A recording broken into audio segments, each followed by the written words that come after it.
ಎಲ್ರಿಗೂ ನಮಸ್ಕಾರ. ನನ್ನ ನಾಗರಾಜ್. ತಮಗೆಲ್ಲ ಕರ್ನಾಟಕ ರಾಜ್ಯೋತ್ಸವದ ಹಾರ್ದಿಕ ಶುಭಾಶಯಗಳು. ಈ ಒಂದು ವಿಡಿಯೋವನ್ನ ನಾನು ಶಾಲಾ ಕಾಲೇಜುಗಳಲ್ಲಿ ವಿದ್ಯಾರ್ಥಿಗಳು ಕರ್ನಾಟಕ ರಾಜ್ಯೋತ್ಸವದ ಕುರಿತು ಭಾಷಣವನ್ನ ಹೇಗೆ ಮಾಡಬಹುದು ಅನ್ನೋದ್ರ ಬಗ್ಗೆ ಒಂದು ವಿಡಿಯೋ ಮಾಡಿದ್ದೀನಿ. ಸುಮಾರು ಒಂದು 2-3 ವಿಡಿಯೋ ಮಾಡಿದ್ದೀನಿ ನಾನು ಈಗಾಗಲೇ. ಅದರಲ್ಲೂ ವಿಶೇಷವಾಗಿ ವಿದ್ಯಾರ್ಥಿಗಳಿಗೆ ಈ ಒಂದು ವಿಡಿಯೋ ಮಾಡ್ತಿರ್ತಕ್ಕಂಥದ್ದು. ಬನ್ನಿ ನೋಡ್ತಾ ಹೋಗೋಣ. ವಿದ್ಯಾರ್ಥಿಗಳಿಗಾಗಿ ಕರ್ನಾಟಕ ರಾಜ್ಯೋತ್ಸವದ ಭಾಷಣ. ಕಣ್ಣು ತೆರೆದರೆ ಕಲೆ, ಕಿವಿಗೊಟ್ಟರೆ ಕಾವ್ಯ. ಕಣ್ಣು ತೆರೆದರೆ ಕಲೆ, ಕಿವಿಗೊಟ್ಟರೆ ಕಾವ್ಯ, ಕಾಲಿಟ್ಟರೆ ಇತಿಹಾಸ. ನಮ್ಮ ನುಡಿಯೇ ನಗುವ ನದಿ, ನಮಿಸುವ ಮನಸ್ಸೇ ನಾಡಿನ ಗುಡಿ. ಭುವನೇಶ್ವರಿಯ ಭಾವಚಿತ್ರವನ್ನು ಹಾಗೂ ಕರುನಾಡಿನ ಸಂಸ್ಕೃತಿಯನ್ನು ಕಣ್ತುಂಬಿಕೊಳ್ಳಲು ಇಲ್ಲಿ ನೆರೆದಿರುವ ಸಮಸ್ತ ಕನ್ನಡಿಗರಿಗೆ ಕರ್ನಾಟಕ ರಾಜ್ಯೋತ್ಸವದ ಶುಭಾಶಯಗಳು. ಕರ್ನಾಟಕ ರಾಜ್ಯೋತ್ಸವವು ನಮ್ಮ ನಾಡಿನ ಸಂಸ್ಕೃತಿ ಮತ್ತು ಕನ್ನಡ ಭಾಷೆಯ ಶ್ರೇಷ್ಠತೆಯನ್ನು ಸಾರುವ ಮಹೋನ್ನತ ದಿನ. ಹರಿದು ಹಂಚಿ ಹೋಗಿದ್ದ ಕನ್ನಡದ ಪ್ರದೇಶಗಳನ್ನು ಒಂದುಗೂಡಿಸಿ ಇದು ನಮ್ಮ ನಾಡು, ಇದು ನಮ್ಮ ಭಾಷೆ ಎಂದು ಜಗತ್ತಿಗೆ ಸಾರಿದ ಕನ್ನಡಿಗರ ಸಂಕಲ್ಪದ ದಿನ. ಹಿಂದೆ ಕರ್ನಾಟಕದ ಅನೇಕ ಪ್ರದೇಶಗಳು ಮುಂಬೈ, ಮದ್ರಾಸ್, ಹೈದರಾಬಾದ್ ಹೀಗೆ ಬೇರೆ ಬೇರೆ ಪ್ರಾಂತ್ಯಗಳಿಗೆ ಸೇರಿದ್ದವು. ಕರ್ನಾಟಕದಲ್ಲಿ ಕನ್ನಡಿಗರೇ ಅನ್ಯರಾಗಿ ಜೀವಿಸುವ ಸಂದರ್ಭ ಎದುರಾಗಿತ್ತು. ಈ ಸಂಕಷ್ಟದಿಂದ ಹೊರಬರಲು ಕರ್ನಾಟಕದ ಕುಲಪುರೋಹಿತ ಆಲೂರು ವೆಂಕಟರಾಯರು ಚಳುವಳಿಯನ್ನು ಆರಂಭಿಸಿದರು.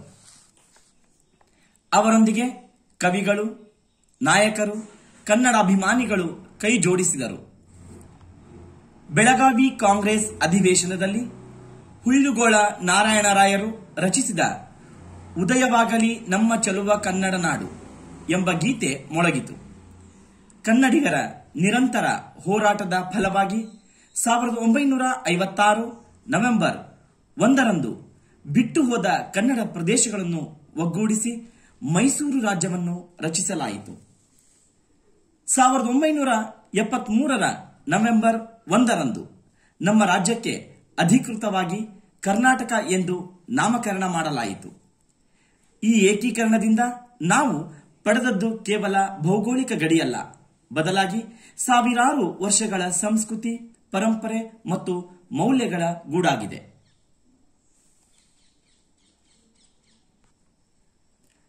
ಕನ್ನಡ ನಾಡು ಕಲೆ, ಸಾಹಿತ್ಯ, ಸಂಗೀತ, ವಿಜ್ಞಾನ, ತಂತ್ರಜ್ಞಾನ ಹೀಗೆ ಎಲ್ಲಾ ಕ್ಷೇತ್ರಗಳಲ್ಲೂ ಅಪಾರ ಸಾಧನೆಯನ್ನು ಮಾಡಿದೆ. 8 ಜ್ಞಾನಪೀಠ ಪ್ರಶಸ್ತಿಗಳು ಕನ್ನಡ ಭಾಷೆಗೆ ಸಂದಿವೆ.